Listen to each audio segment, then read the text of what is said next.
Hello, नमस्कार। कैसे हैं आप सब? आशा करता हूँ बढ़िया होंगे।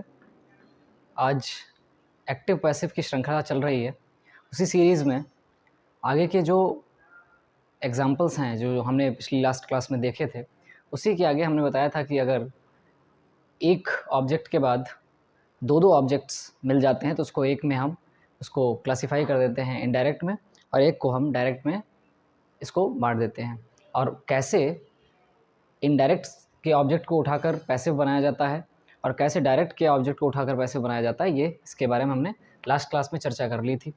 अब उसके आगे कुछ अन्य उदाहरण हैं जिसको हम लोग देखेंगे, और फिर उसके बाद आगे के टॉपिक्स जो उसमें अच्छे ऑर्डर हैं, अच्छे जो क्रम हैं, उनको जानेंगे।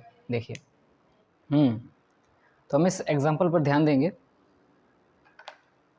यहाँ पर देखिए, she gave us some useful information. हमने दोनों तरीके इसको बताया था कि अगर आप डायरेक्ट ऑब्जेक्ट से अपने पैसिव वॉइस को बनाना चाहते हैं तो किस तरीके से बनाएंगे, और आप इनडायरेक्ट ऑब्जेक्ट से अगर आप अपने पैसिव वॉइस को बनाना चाहते हैं तो किस प्रकार बनाएंगे। देखिए, यहाँ पर शी सब्जेक्ट है, करता है, गिव मेन वर्ब है, वर्ब की काम उसका काम कर रही है, अस इनडायरेक्ट ऑब्जेक्ट है, और सम यूज़फुल इन्फॉर्मेशन ये डायरेक्ट ऑब्जेक्ट है। इसको जैसे ही देख के बनाते हैं, तो अगर हमें किससे बनाना है, हमें बनाना है डायरेक्ट ऑब्जेक्ट से, तो कैसे बनाएंगे? सम यूज़फुल इन्फॉर्मेशन। अब देखिए, डायरेक्ट ऑब्जेक्ट लगा लिया। अब हमें टेंस को पहचानना है। टेंस हमारा सिंपल पास्ट है, सेकंड फॉर्म लगी हुई है, तो इसको जब भी पैसिव वॉइस बदला जाता है तो वाज़ या वर का प्रयोग करते हैं। दरअसल बी के साथ वर्ब की थर्ड फॉर्म ही पैसिव फॉर्म कहलाती है। तो सम यूज़फुल इन्फॉर्मेशन, डायरेक्ट ऑब्जेक्ट से हम क्या बना रहे हैं, अपना पैसिव वॉइस बना रहे हैं। तो सम यूज़फुल इन्फॉर्मेशन, उसके बाद हम किसका प्रयोग करेंगे, अपनी हेल्पिंग वर्ब का, जिसको वाज कहेंगे। उसके बाद गिव, यानी इसकी थर्ड फॉर्म हो जाएगी given. Some useful information was given. अब यहाँ पर जब भी हमें डायरेक्ट ऑब्जेक्ट से क्या बनाना होता है, पैसिव वॉइस बनाना होता है, तो इस बात को हम ध्यान रखते हैं कि डायरेक्ट ऑब्जेक्ट से पैसिव वॉइस बनाते समय अगर हम इनडायरेक्ट ऑब्जेक्ट को अब लगाना चाहेंगे तो हमें एक प्रीपोजिशन को काम मिलाना पड़ेगा, उसका यूज़ करना पड़ेगा। तो हम यहाँ पर टू प्रीपोजिशन का यूज़ बेटर मानते हैं, तो हम टू और उसके बाद इनडायरेक्ट ऑब्जेक्ट अस रख देंगे। उसके बाद जिसके द्वारा हमें ये सूचना दी गई है उसको हम बाई एजेंट के साथ उसका ऑब्जेक्टिव फॉर्म रख देंगे। तो शी का ऑब्जेक्टिव फॉर्म हमने उस दिन बताया था आपको पिछली लास्ट क्लास में, तो उसका शी का हर हो जाता है। तो यहाँ पर एक्टिव वॉइस में एक विशेषता ये होती है कि जो सब्जेक्ट होता है, लास्ट क्लास से आपको पता है, वो डूअर का काम करता है, परंतु जब हम इसकी पैसिव फॉर्म, यानी जब इसको हम पैसिव फॉर्म में चेंज करते हैं, तो यहाँ पर ध्यान देना पड़ता है कि जो हमारा सब्जेक्ट था पैसिव वॉइस का, अब वो डूअर नहीं है, क्योंकि डायरेक्ट ऑब्जेक्ट तो पैसिव वॉइस में सब्जेक्ट का काम कर रहा है, परंतु ये ओनली सब्जेक्ट है। यहाँ पर डूअर कौन हो गया, हर, क्योंकि उसके द्वारा ये जो है हमें कुछ महत्वपूर्ण जानकारियाँ मिली हुई हैं, तो इसको हम डूअर की संज्ञा देते हैं, ये याद रखिएगा। इसमें एक्टिव वॉइस में सब्जेक्ट और डूअर एक जैसे हो जाते हैं, परंतु पैसिव वॉइस में सब्जेक्ट अलग हो जाता है और डूअर अलग हो जाता है, इसको आप ध्यान रखेंगे। तो आपने अभी देखा कि डायरेक्ट ऑब्जेक्ट के साथ आपको पैसिव कैसे बनाना है, और अगर इनडायरेक्ट ऑब्जेक्ट के साथ अगर आप शुरू करना चाहें अपना पैसिव बनाना, तो कैसे शुरू करेंगे। तो पहले इनडायरेक्ट ऑब्जेक्ट का हमें सब्जेक्ट बनाने पर अस का क्या हो जाएगा, वी हो जाएगा, और जैसे ही वी आया तो पता चला ये सिंपल पास्ट टेंस है। इसके लिए अगर हम पैसिव वॉइस का प्रयोग करेंगे तो हमें हेल्पिंग वर्ब की ज़रूरत पड़ेगी, वाज या वर्ब में से कोई एक, तो वी के साथ वर्ब का प्रयोग किया जाएगा, और उसके बाद मेन वर्ब है तो उसकी थर्ड फॉर्म लगाएंगे गिवन, वी वर गिवन। अब हमें जब इन डायरेक्ट ऑब्जेक्ट से अपना पैसिव बनाना होता है तो हम प्रीपोजिशन का उपयोग करते हैं, तो हम प्रीपोजिशन का उपयोग करते हैं, परंतु जब भी हम क्या करते हैं कि इनडायरेक्ट ऑब्जेक्ट से अपना पैसिव बनाना शुरू करते हैं, तो उसके लिए हमें किसी भी प्रीपोजिशन की आवश्यकता नहीं होती। तो वी वर गिवन, अब हम डायरेक्ट ऑब्जेक्ट ऐसे ही रख देंगे, सम यूज़फुल इन्फॉर्मेशन, और उसके बाद किसके द्वारा हमें ये दिया गया है, तो हमारा डूअर क्या हो जाएगा, बाई एजेंट लगा के हम उसको डूअर को लिख देंगे, और डूअर हमारा क्या है, शी का ऑब्जेक्टिव फॉर्म क्या हो जाएगा, हर हो जाएगा। तो हमने अभी बार बार आपको बताया कि जब भी एक्टिव वॉइस यानी कभी भी एक्टिव वॉइस का जब सेंटेंस बनाया जाता है तो उसमें क्या होता है कि हमारा सब्जेक्ट और डूअर एक जैसा होता है, परंतु जब भी पैसिव वॉइस के सब्जेक्ट इसको फॉर्मेशन में हम डालते हैं तो हमारा सब्जेक्ट अलग हो जाता है और उसका डूअर अलग हो जाता है। वही आपने यहाँ पर भी देखा। तो इस तरीके से हम ये भी पैसिव वॉइस बना सकते हैं, इसका भी पैसिव वॉइस, और ऐसे भी आप पैसिव वॉइस बना सकते हैं। ये आपका बिल्कुल सही हो जाएगा। अब एग्जाम्पल में ये देखिए, she will show you the house tomorrow. इसमें एडवर्बियल, इनडायरेक्ट ऑब्जेक्ट और डायरेक्ट ऑब्जेक्ट एक साथ आए हुए हैं। देखिए कैसे, सब्जेक्ट शी हो गया, विल और शो ये दोनों मिला के एक हेल्पिंग वर्ब हो गई, एक मेन वर्ब हो गई। यू, वो किसे घर दिखाने के प्रयास कर रहा है। तो जब भी हमने कहा था आपको whom का आंसर मिलता है, ऑब्जेक्ट क्या होता है, ऑब्जेक्ट दो प्रकार के होते हैं। देखिएगा, ऑब्जेक्ट के दो प्रकार होते हैं, डायरेक्ट ऑब्जेक्ट और इनडायरेक्ट ऑब्जेक्ट। डायरेक्ट ऑब्जेक्ट जो है वो आपको किसी भी सेंटेंस में व्हाट का आंसर देता है, ठीक है, और इनडायरेक्ट ऑब्जेक्ट आपको किसी भी सेंटेंस में whom का आंसर देता है। अगर ये दोनों चीज़ें हैं तो आप कह सकते हैं कि आपका ऑब्जेक्ट आपके सामने आपको मिल गया है। तो यू ये इनडायरेक्ट ऑब्जेक्ट हो गया। उसके बाद द हाउस क्या दिखाएगा, तो वो डायरेक्ट ऑब्जेक्ट हो गया।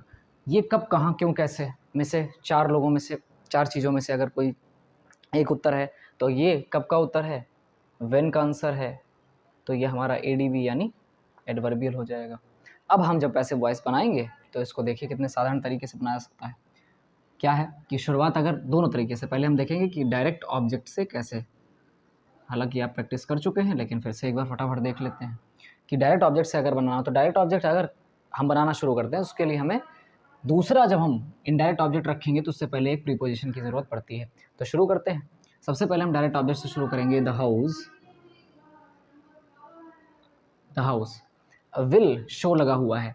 जब भी विल शो लगा होता है तो विल जो होता है वो फ्यूचर इंडेफिनिट या सिंपल फ्यूचर की संज्ञा देता है। जब भी सिंपल फ्यूचर हम जाते हैं किसमें, पैसिव वॉइस में, तो हमें मिलती है क्या, विल बी। ये हमारी हेल्पिंग वर्ब हो जाती है। द हाउस विल बी, अब थर्ड फॉर्म इसकी शोन हो जाएगी।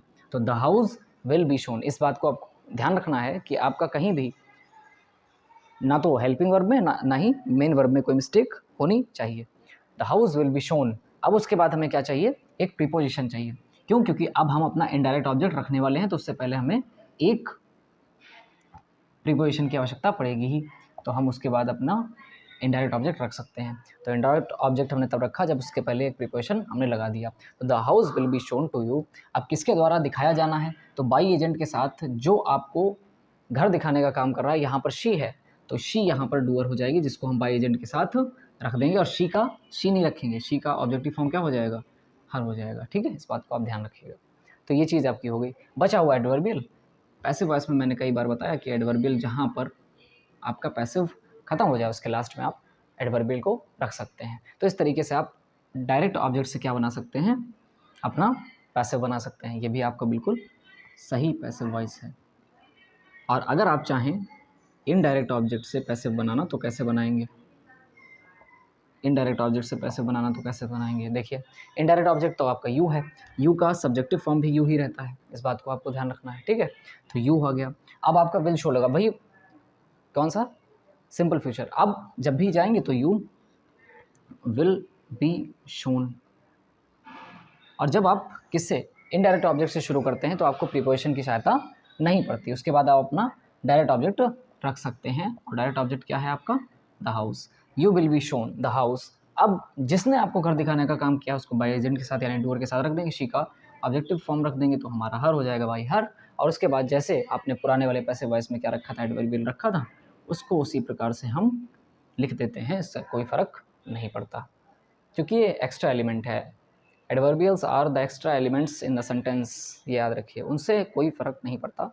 ये हमें क्या बताते हैं, टाइम एक्सप्रेशन बताते हैं। इसीलिए कब, कहाँ, क्यों, कैसे का उत्तर देने वाली चीज़ें हमारे एडवर्बियल कहलाती हैं। तो इस तरीके से आपका ये बनने वाला पैसिव वॉइस भी बिल्कुल सही हो जाएगा। नेक्स्ट एग्जाम्पल में देखिए,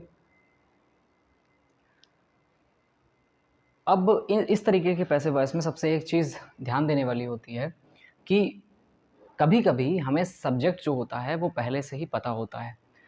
कभी कभी ऐसा पैसिव वॉइस आ जाता है कि दो सिचुएशन हो जाती हैं कि अगर मान लीजिए आपका सब्जेक्ट आपको अनइम्पॉर्टेंट लग रहा है, ठीक है, या आप पहले से ही उस सब्जेक्ट को जानते हैं, तो पैसिव वॉइस में उस सब्जेक्ट को नहीं लगाया जाता, उस सब्जेक्ट को लिखा नहीं जाता है। ये बात आपको ध्यान रखनी है कि उस सब्जेक्ट को हम तब नहीं लिखते जब हमें पहले से ही कर्ता पता होता है या तो उसको लगाने की कोई आवश्यकता नहीं होती है। जैसे यहाँ पर कहा गया है people speak French in many parts of France. सीधी बात है कि फ्रांस के लोगों के द्वारा ही फ्रेंच भाषा बोली जाएगी। तो ये सबसे पहले से ही हमें अंडरस्टूड बात है कि फ्रांस में फ्रेंच बोली जाएगी। तो यहाँ पर, और पहली बात, लोग बोलेंगे, जानवर तो बोलेंगे नहीं, तो इस बात को ध्यान रखना है। तो जब भी हमें कर्ता अंडरस्टूड होता है या तो अनइम्पॉर्टेंट होता है, तब हम पैसिव वॉइस में बाई एजेंट लगाकर उसका प्रयोग नहीं करते हैं। ये दो चीज़ें आप ध्यान रखिए, या तो अनइम्पॉर्टेंट लगाने की ज़रूरत ना हो, या हमें पहले से ही पता हो कि इस काम को किसी एक निश्चित इंसान के द्वारा ही किया जाएगा, तो हम वहाँ पर इसको लगाना संभव या अच्छा नहीं समझते, ये अच्छा पैसिव वॉइस नहीं माना जाता। तो इसको कैसे बनाएंगे? केवल हमें ऑब्जेक्ट की ज़रूरत होती है, तो ऑब्जेक्ट को जब हम सब्जेक्ट में बदलेंगे, चेंज करेंगे, तो फ्रेंच। अब आप स्पीक वर्ब को देखकर टेंस का पता लगाना आवश्यक है। यदि आप टेंस नहीं पढ़े हैं तो टेंस का ज्ञान होना आपको पैसिव वॉइस में ज़रूरत है, वरना आप हेल्पिंग वर्ब या किसी भी तरीके के पैसिव को बनाने में असक्षम महसूस करेंगे। अब देखिए ध्यान से, असहज लगेगा आपको क्योंकि आप टेंस ही नहीं पहचान पाएंगे, तो आपको करेक्ट हेल्पिंग वर्ब का कोई अंदाज़ा नहीं होगा। तो फ्रेंच, अब यहाँ पर देख के लगा है स्पीक, तो हम सिंपल प्रेजेंट की बात कर रहे हैं यहाँ पर, और सिंपल प्रेजेंट पैसिव वॉइस की फॉर्म होती है इज़। तो फ्रेंच इज़, स्पीक की थर्ड फॉर्म होती है स्पोकन, और जब भी बी के साथ थर्ड फॉर्म आती है तो इसी को हम पैसिव फॉर्म कहते हैं। तो फ्रेंच इज़ स्पोकन। अब अगर आप बाई लगाकर पीपल लगा देते हैं तो सीधी सी बात है, इस तरीके के पैसिव वॉइस को मान्यता नहीं दी जाती है, ठीक है, वो आपका सेंटेंस गलत हो जाएगा। तो इसको लगाने की आवश्यकता नहीं है, क्योंकि हमें पहले से ही कर्ता का अंदाज़ा है, पहले से पता है कि फ्रेंच भाषा फ्रांस के लोगों के द्वारा ही बोली जाएगी, इसे कोई और नहीं बोलने को तो बोल सकता है, लेकिन जब सेंटेंस ऐसा सेंस दे रहा होता है कि किसी एक व्यक्ति के द्वारा, किसी एक विशेष व्यक्ति के द्वारा या निश्चित व्यक्ति के द्वारा वही काम किया जाना है, तो हम उसको नहीं लगाते। अब जैसे पुलिस है, अब चोर को पकड़ने का काम सीधी सी बात है पुलिस करती है। अब पुलिस करती है तो कभी कभी ऐसे एग्जाम्पल भी आ जाएंगे कि वहाँ पर आपको पुलिस लगाने की आवश्यकता नहीं होगी, बाई पुलिस आप नहीं करेंगे, क्योंकि उसको अच्छा सेंटेंस नहीं माना जाएगा या अच्छा पैसिव नहीं माना जाएगा। तो फ्रेंच इज स्पोकन। अब जो एडवर्बियल लगा है उसको लगा दीजिए, यहाँ पर बाई पीपल लगाने की आवश्यकता नहीं है, इस बात को आप ध्यान रखेंगे। तो हमारा पैसिव क्या बन गया? हमारा पैसिव बन गया French is spoken in many parts of France. सीधी सी बात ये हो गई। अब देखिए, कुछ एजेंट लेड पैसिव होते हैं जब बनाते समय कि हम इन शब्दों को बाई के साथ नहीं लिखते हैं, इनको ओमिशन ऑफ द एजेंट कहा जाता है। The agent is omitted, omitted means हटा देना, इफ इट इज़ अंडरस्टूड और अनइम्पॉर्टेंट, यदि वो कैसे हैं, पहले से हमें पता है या उनकी कोई आवश्यकता नहीं है। तो जैसे समबडी हो गया, समवन हो गया, एवरीबडी हो गया, एवरीवन हो गया, पीपल हो गया, वन हो गया, वी हो गया, दे, और बहुत सारे ऐसे सेंटेंस या ऐसे शब्द हो सकते हैं, ऐसे वर्ड्स हो सकते हैं जो हमें पहले से अंडरस्टूड होते हैं या तो अनइम्पॉर्टेंट होते हैं, तो उनको हम पैसिव में उपयोग नहीं करते। इसे हम ओमिशन ऑफ द एजेंट कहते हैं, या तो हम इसको एजेंट लेस पैसिव कहते हैं। इसको ध्यान रखना है आपको कि अगर आपको कहीं मिल जाए या इस सेंस में इनका इस्तेमाल हो रहा हो कि इनकी आवश्यकता नहीं है या हमें इनको पहले से पता है, तो हम इनको हटा देते हैं, इनका प्रयोग नहीं करते, ठीक है। देखिए जैसे ये sentence, somebody stole their luggage at the bus stop। somebody यहाँ पर सब्जेक्ट हो गया, stole वर्ब हो गई, their luggage क्या चुरा लिया ऑब्जेक्ट हो गया, और at the bus stop ये एडवर्बियल हो गया, कहाँ का उत्तर हो गया, where का उत्तर हो गया, तो इसको हम एडवर्बियल कहेंगे। अब जब किसी का सामान चुराया गया है, किसी का लगेज चुराया गया है, तो सीधी सी बात है, जब हम अनइम्पॉर्टेंट या अंडरस्टूड केस में इस पैसिव को देखते हैं तो इसका पैसिव बनाते समय हमें somebody का उपयोग नहीं करना है बाई एजेंट के साथ। तो कैसे हो जाएगा? तो इसका पैसिव क्या बन जाएगा? Their luggage. हम ऑब्जेक्ट को सब्जेक्ट बनाएंगे पैसिव बनाते समय, their luggage. Stole, steal, stole, stolen, चुराने की 3 फॉर्म्स होती हैं। चौथी फॉर्म होती है इसकी stealing, first form plus ING। तो इसको हम क्या कर देंगे? स्टोल देख के पता चल गया, सिंपल पास्ट है, तो देयर लगेज वाज। वैसे आप लगेज में आप सोचते होंगे कि सामान में तो बहुत सारी चीज़ें होती हैं, लेकिन याद रखिएगा जब भी कैटल हो गया, जैसे, ठीक है, कैटल मीन्स पशुओं का समूह हो गया, वर्मिन हो गया, बेकार लोगों का समूह, जेंट्री हो गया, सज्जनों का समूह। ये दिखने में कैसे हैं, मतलब सेंस में इनके कैसे हैं, ये प्लूरल लगते हैं, लेकिन इन्हें हमेशा सिंगुलर माना जाता है। ये बात हमने सिंटैक्स में पढ़ी थी। इसीलिए अब देखिए देयर लगेज, तो इसके साथ वाज का प्रयोग हुआ, वर का नहीं। देयर लगेज वाज स्टोलन, ठीक है, steal stole stolen third form हो जाएगी। और बाई समबडी का उपयोग नहीं करते, क्योंकि ऐसा एजेंट है, ऐसा ये एजेंट लेस पैसिव जब हम बना रहे हैं तो इसको हम उपयोग नहीं करते, और इसका एडवर्बियल सीधे सीधे रख देते हैं। तो इससे हमारा बनने वाला पैसिव वॉइस क्या बन जाएगा, their luggage was stolen at the bus stop. ये हमारा सही पैसिव हो जाता है। इस केस में देखिए, इस एग्जांपल में देखिए, everyone must follow these rules. कर्ता एवरीवन हो गया, मस्ट मोडल का एक शब्द है, फॉलो मेन वर्ब हो गई, और दीज रूल्स हमारे ऑब्जेक्ट्स हो गए। अब जब भी वही केस चल रहा है, समबडी है, एवरीवन है, एवरीबडी है, ये सारे कैसे हैं, एजेंट लेस पीपल है। कभी भी ऐसा सेंस पता हो कि अनइम्पॉर्टेंट है या इनका उपयोग किया जाना ठीक नहीं है, तो हम उस पैसिव को में से बाई एजेंट को ये सब्जेक्ट हटा देते हैं। तो क्या बन जाएगा हमारा, हम ऑब्जेक्ट को सब्जेक्ट बना लेंगे, दीज रूल्स, ठीक है। उसके बाद जब भी हमने मोडल कहा था, तो हमने कहा था अगर आपको किसी मोडल के साथ वर्ब की फर्स्ट फॉर्म मिलती है तो इसको पैसिव चेंज करते समय वो मोडल लिखते हैं, प्लस बी लगाते हैं, और प्लस वर्ब की थर्ड फॉर्म का प्रयोग करते हैं। ये आपको पता होना चाहिए। तो उसमें भी हम यही करेंगे, मस्ट लगा हुआ है तो मस्ट एक मोडल है, उसके साथ बी का प्रयोग करेंगे, और मेन वर्ब की अपनी क्या लगा देंगे, थर्ड फॉर्म लगा देंगे, तो मस्ट बी फॉलोड। उसके बाद हमें बाई एवरीवन लगाने की आवश्यकता या बाई एवरीबडी लगाने की आवश्यकता नहीं है, ठीक है। तो ये हमारा सही पैसिव बन जाएगा। One must keep once promise. अधिकतर परीक्षाओं में इस एग्जाम्पल को देखा जाता है, one must keep once promise. यहाँ पर समझने वाली बात है, जैसे वन हो गया, वी हो गया, दे हो गया, अगर किसी का वादा किसी के द्वारा निभाया जा रहा है, ठीक है, एक प्रत्येक अपना वादा निभाएगा, तो वहाँ से हम इसको एजेंट लेस पैसिव मान लेते हैं। सब्जेक्ट ज़रूर है, परंतु ये एजेंट लेस पैसिव में by omission of the agent की सहायता से इसको हटा दिया जाएगा, ठीक है। तो हम बाई वन कभी नहीं लिखते, हम केवल उतना ही बनाएंगे जितना हमने पिछला वाला सेंटेंस बनाया था। मस्ट एक मोडल है, आपने देख लिया।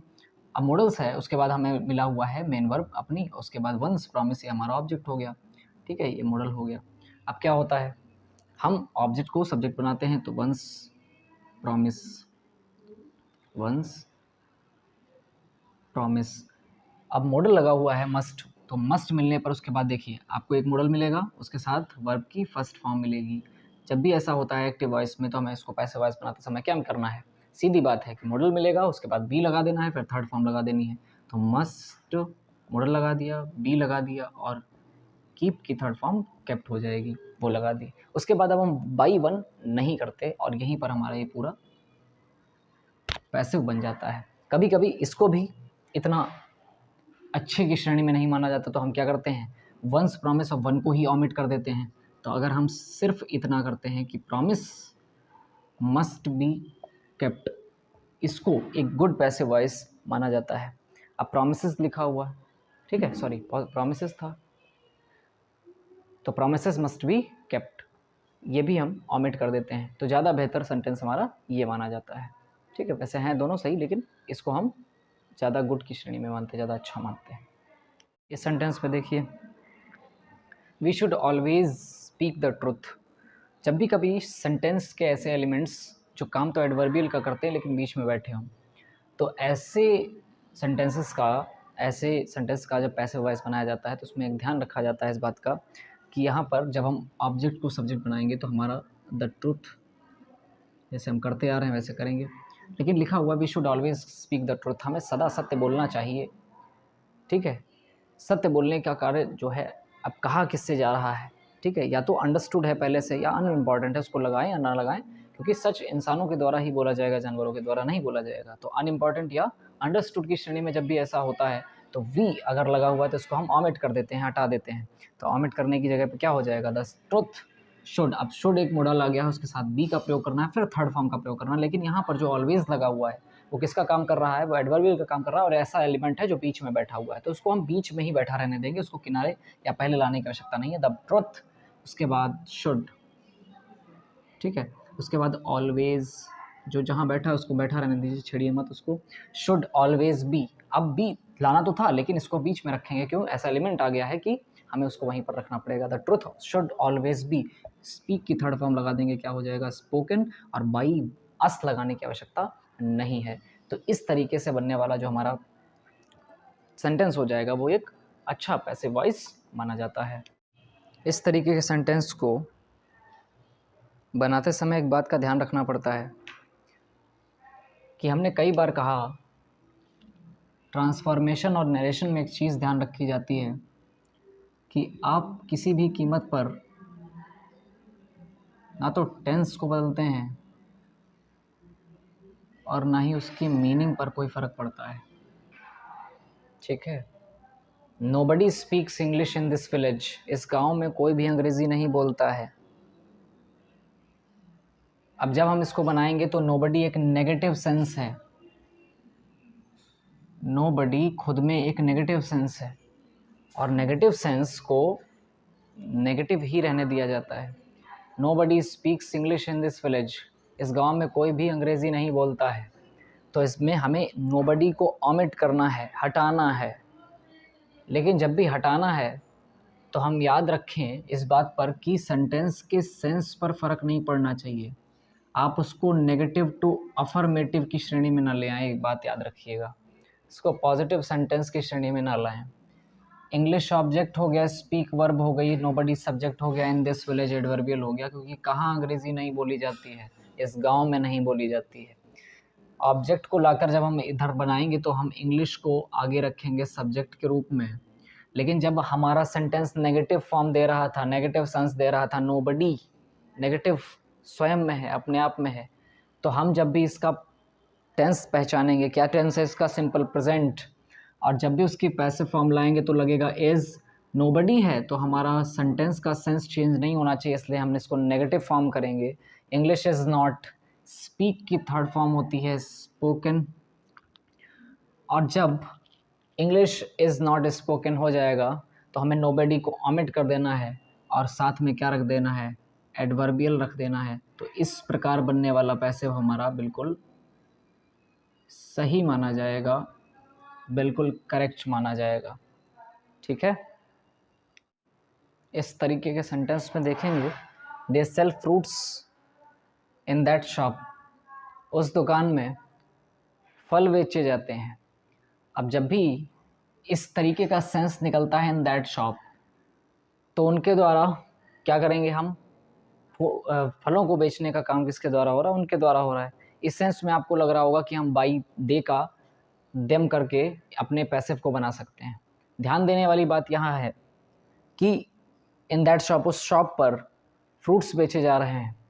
तो इस बात को ध्यान में रखते समय हम इसको वर्ब क्या बेचा जा रहा है? फूल बेचे जा रहे हैं, सॉरी फल बेचे जा रहे हैं। उसके बाद इन दैट शॉप ये एडवर्बियल हो गया। हम केवल फ्रूट्स यानी ऑब्जेक्ट को उठाकर अपना सेंटेंस शुरू करेंगे। फ्रूट्स और सेल को देखकर पता चल रहा है कि ये कैसा है? सिंपल प्रेजेंट है। तो फ्रूट्स आर, क्योंकि सिंपल प्रेजेंट पैसिव वॉइस की हेल्पिंग वर्ब क्या होती है? आर होती है। सेल की थर्ड फॉर्म सोल्ड हो जाएगी, बाई देम नहीं लगाएंगे, ओमिट कर देंगे। क्यों? क्योंकि पहले से हमने कहा कि कोई भी चीज़ अगर अंडरस्टूड है या अनइम्पॉर्टेंट है तो उसको लगाना सही नहीं माना जाता। एडवर्बियल लगा देंगे इन दैट शॉप, ठीक है? और इस तरीके से हम एक अच्छा पैसिव वॉइस बना सकते हैं। I have completed my studies, मैं अपना अध्ययन समाप्त कर चुका हूँ। अब देखिए ध्यान से, जब भी कभी ऐसा सेंस आएगा कि हमें कर्ता अंडरस्टूड होगा, भाई मेरी पढ़ाई मेरे द्वारा ही ख़त्म की जाएगी, कोई और नहीं करेगा, ठीक है? दूसरे एग्जाम्पल में I have lost my ring, मैं अपनी अंगूठी खो चुका हूँ, ठीक है? अंडरस्टूड है, मेरे द्वारा मेरी अंगूठी खो दी गई है, ठीक है? ये चीज़ है। जब भी कर्ता अंडरस्टूड होता है, पहले से होता है, तो हम उसको ओमिट कर देते हैं, हटा देते हैं। माई स्टडी, अब देखिए सब्जेक्ट हो गया, उसके बाद ये हेल्पिंग वर्ब हो गई, कंप्लीटेड मेन वर्ब हो गई, उसके बाद माई स्टडीज़ क्या हो गया? ऑब्जेक्ट हो गया। आई सब्जेक्ट हो गया, हैव मेन हेल्पिंग वर्ब हो गई, लॉस्ट मेन वर्ब हो गई, उसके बाद माई रिंग ऑब्जेक्ट हो गया। सरल है, बनाते समय हम क्या करेंगे? ऑब्जेक्ट को सब्जेक्ट बना देंगे, तो माई स्टडीज़, ठीक है? अब माई स्टडीज़ है तो जब भी अब हैव है तो हम कहेंगे कि सर ये प्रेजेंट परफेक्ट है, तो हम इसको प्रेजेंट परफेक्ट पैसिव वॉइस की फॉर्म में क्या लगाएंगे? माई स्टडीज़ के साथ आना चाहिए सर हैव बीन, तो हम इसको हैव बीन कर देंगे। जब तक आपने टेंस के पैसिव के उस चार्ट को याद नहीं किया होगा तब तक आप हेल्पिंग वर्ब का करेक्ट अंदाज़ा नहीं लगा पाएंगे, इसलिए मेरा आपसे अनुरोध है कि आप इसको अवश्य याद करें। माई स्टडीज़ हैव बीन, अब चूंकि थर्ड फॉर्म ही लगती है तो हमने थर्ड फॉर्म लगाएंगे, कंप्लीटेड हो जाएगा। ठीक है, ये क्या हो गया, कंप्लीटेड। उसके बाद अब बाई मी लगाना यहाँ पर गलत माना जाएगा क्योंकि कर्ता हमारा अंडरस्टूड है, बस। और इस तरीके से हम my studies have been completed, इसको हम पैसिव कह सकते हैं और ये अच्छा पैसिव वॉइस आपके सामने बन के तैयार हो गया है। नेक्स्ट एग्जांपल में देखिए, माई रिंग से शुरू करेंगे, ऑब्जेक्ट को हम सब्जेक्ट बनाएंगे, माई रिंग। अब देखिए, हमने कई बार आपसे कहा कि एक्टिव वॉइस में एक्टिव जो होता है इसमें सब्जेक्ट भी वही है जो डूअर है, ठीक है, सब्जेक्ट वही है जो डूअर है, लेकिन यहाँ पर अलग हो जाता है। माई स्टडीज़ कोई काम नहीं कर रही हैं, अध्ययन को समाप्त करने का काम मेरे द्वारा किया गया था, ठीक है। तो सीधी बात है, यहाँ पर सब्जेक्ट अवश्य है परंतु डूअर नहीं है, और चूँकि डूअर इसमें है, छिपा हुआ है, क्योंकि हमने उसको ऑमिट कर दिया थोड़ी देर पहले, ऑमिट कर दिया तो वो चला गया, तो इस बात को हम ध्यान रखेंगे। माई रिंग हैव लगा हुआ है, हैव बताता है कि सर ये प्रेजेंट परफेक्ट है, और प्रेजेंट परफेक्ट पैसिव वॉइस माई रिंग के साथ क्या लग जाएगा, हैज़ बीन का प्रयोग हो जाएगा, ठीक है, माई रिंग हैज़ बीन। अब लॉस्ट की थर्ड फॉर्म लॉस्ट ही रखी जाएगी क्योंकि पहले भी थर्ड फॉर्म लगी हुई है, ठीक है। अब माई रिंग हैज़ बीन लॉस्ट, अब अगर आप बाई मी लगा देते हैं तो इसको एक अच्छा सेंटेंस नहीं माना जाएगा, आप बस इसको इतना ही बनाएं। कौन सा, क्योंकि आपको पता है कि मेरी अंगूठी मैंने खो दी है, सीधी बात है, हम अंडरस्टूड सब्जेक्ट की बात कर रहे हैं, तो जब कभी भी ऐसा होता है तो उसको हम ऑमिट कर देते हैं, उसको हटा देते हैं। तो इस तरीके के बनने वाले जो सेंटेंस होते हैं उनको पैसिव वॉइस के रूप में इस तरीके से बनाया जाता है, ठीक है। देखिए, इस तरीके के सेंटेंस को सीखने के लिए आपके सामने बताया जा रहा है क्योंकि हमने दो सेंटेंस एक साथ रखे हुए हैं, एक में सिर्फ पीपल लगा हुआ है, दूसरे में द पीपल लगा हुआ है। जब हम किसी खास चीज़ की बात करते हैं, ठीक है, कि कुछ विशेष लोगों ने मुझे रास्ता दिखाने का काम किया है, तो इस तरीके से कुछ विशेष लोग अगर आ जाते हैं, सिर्फ पीपल आएगा तो हम उसको ऑमिट कर देंगे, परंतु जहाँ पर द कुछ विशेष लोगों को दर्शा रहा है, द लगाने से कुछ विशेष लोगों को दर्शाया जा रहा है यहाँ पर, तो वहाँ पर हम इसको ऑमिट नहीं कर सकते, हमें उसके साथ बाई के बाद इसका प्रयोग द पीपल का प्रयोग करना ही पड़ेगा। तो हम ऊपर वाले सेंटेंस को कैसे बनाएंगे, हम पीपल ऑमिट कर देंगे, हमने ये सेंटेंस पहले भी बना रखा है। तो पीपल सब्जेक्ट हो गया, स्पीक वर्ब हो गई, उसके बाद ये इंग्लिश ऑब्जेक्ट हो गया और ये एडवर्बियल हो गया। तो हम जब इसको बनाते हैं तो इंग्लिश प्रेजेंट सिंपल प्रेजेंट है, तो अगर हम इसको बनाएंगे तो simple present passive voice is आ जाएगी, इंग्लिश इज, स्पीक की थर्ड फॉर्म स्पोकन हो जाएगी, English is spoken in that village. ये हमारा बन जाता है, हमें यहाँ पर पीपल लगाने की आवश्यकता नहीं पड़ती क्योंकि हम उसको पहले से ही जानते हैं, क्योंकि लोगों के द्वारा ही अंग्रेज़ी बोली जाएगी, ठीक है, सीधी बात। लेकिन यहाँ द पीपल कुछ खास लोगों को दर्शा रहा है, कुछ विशेष लोगों को दर्शा रहा है, ये हमारा करेक्ट पैसिव वॉइस ऊपर वाला बन जाएगा। लेकिन नीचे वाला जो द पीपल लिखा हुआ है ये किसी विशेष लोगों को दर्शा रहा है, तो कुछ ऐसे लोग थे जिन्होंने मुझे रास्ता दिखाने का काम किया है।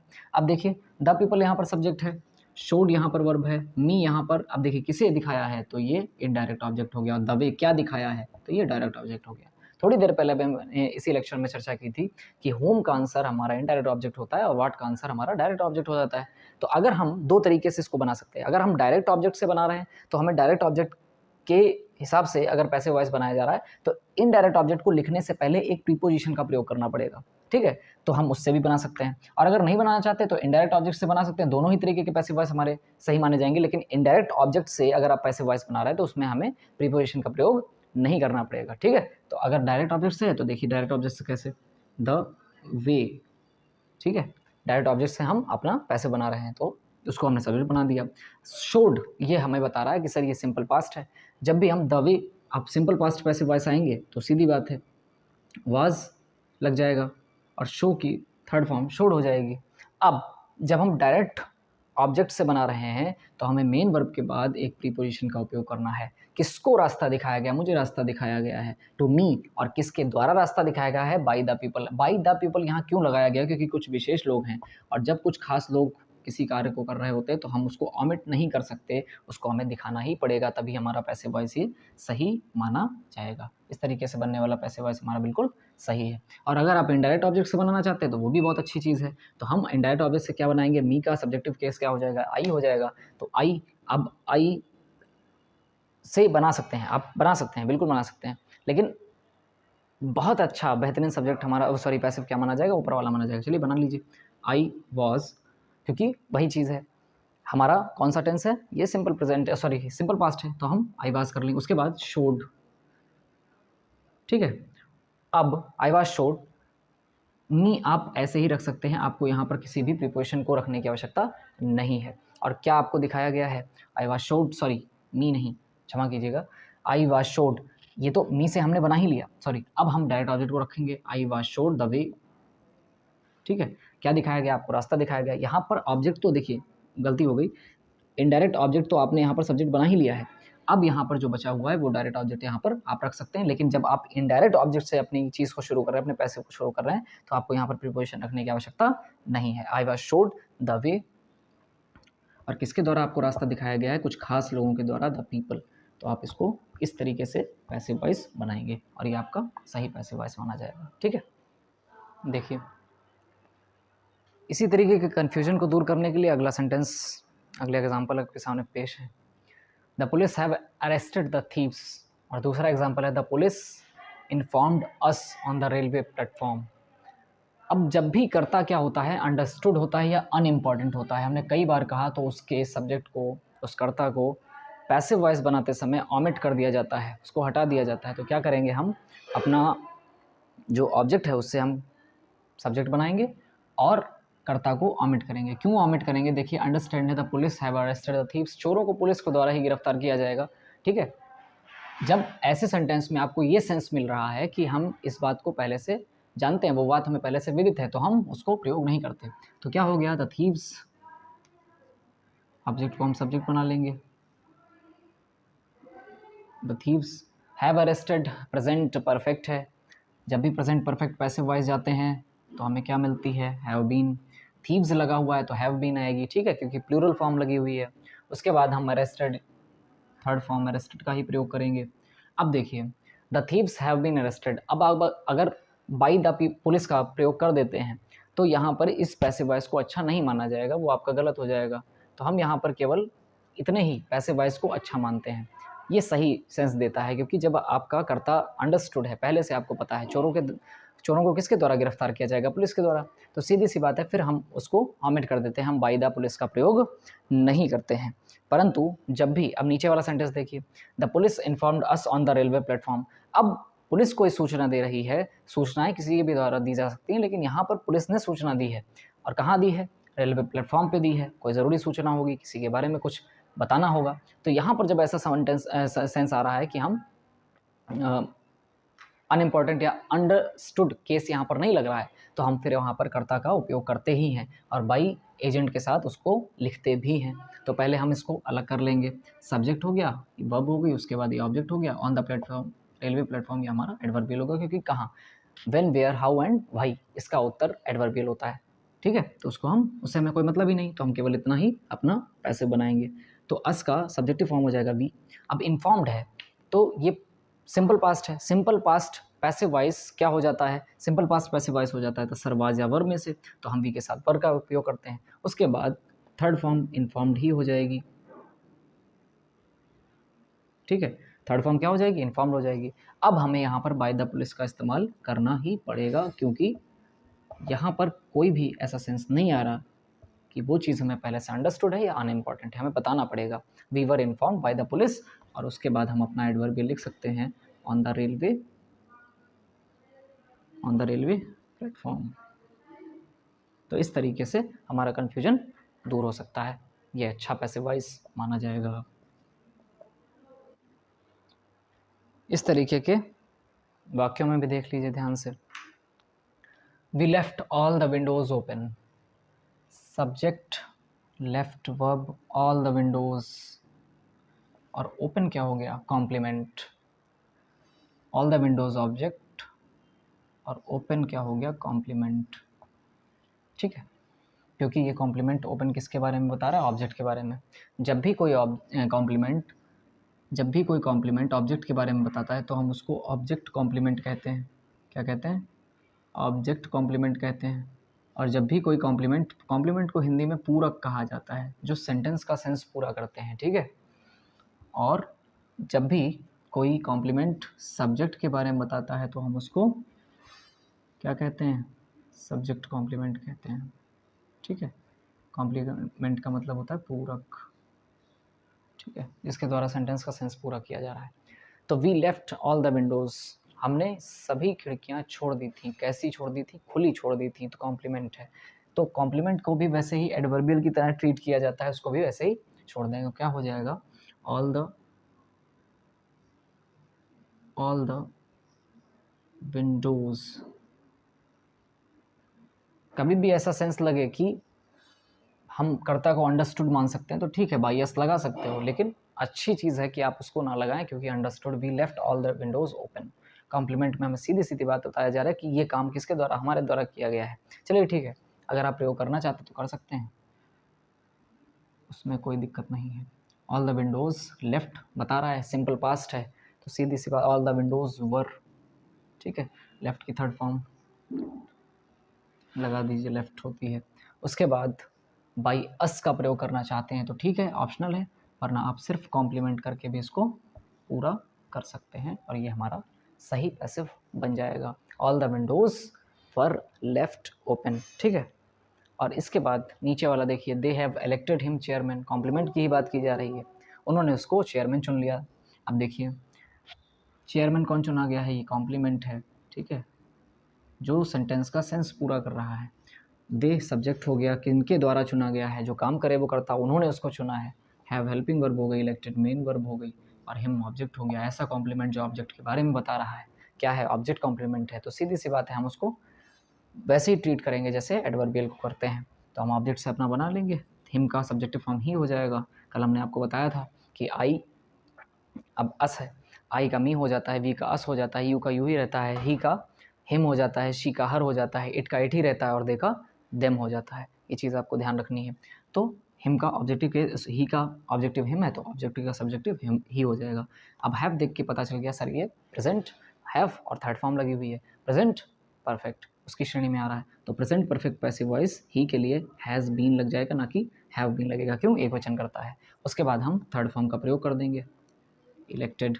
चाहें तो बाय देम लगा सकते हैं, कोई उसमें खराबी नहीं है, लेकिन अच्छा आपको यही माना जाएगा कि जैसे आपने ऊपर वाले सेंटेंस में सिर्फ कॉम्प्लीमेंट का प्रयोग किया है, उसी तरीके से हम नीचे भी करें। ही हैज़ बीन इलेक्टेड, और क्या चुन लिया गया, उसको चेयरमैन चुन लिया गया। किन के द्वारा चुना गया, उनके द्वारा चुना गया, कर सकते हैं आप बाय देम, लेकिन ज़्यादा अच्छा पैसिव वॉइस आपका यही माना जाएगा और ये न्यायोचित हो जाएगा, ठीक है।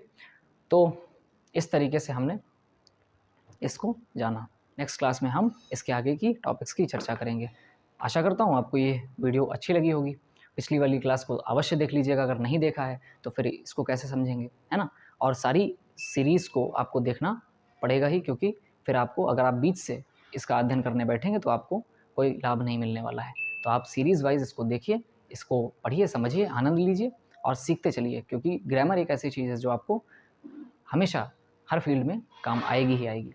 तो इसी के साथ, इन्हीं शुभकामनाओं के साथ आपसे आशा है कि आप इसको अध्ययन कर पा रहे होंगे अच्छे से। फिर आपको नेक्स्ट वीडियो में हम लोग मिलते हैं नेक्स्ट क्लास के साथ, ठीक है। तब तक के लिए बहुत बहुत धन्यवाद, नमस्कार।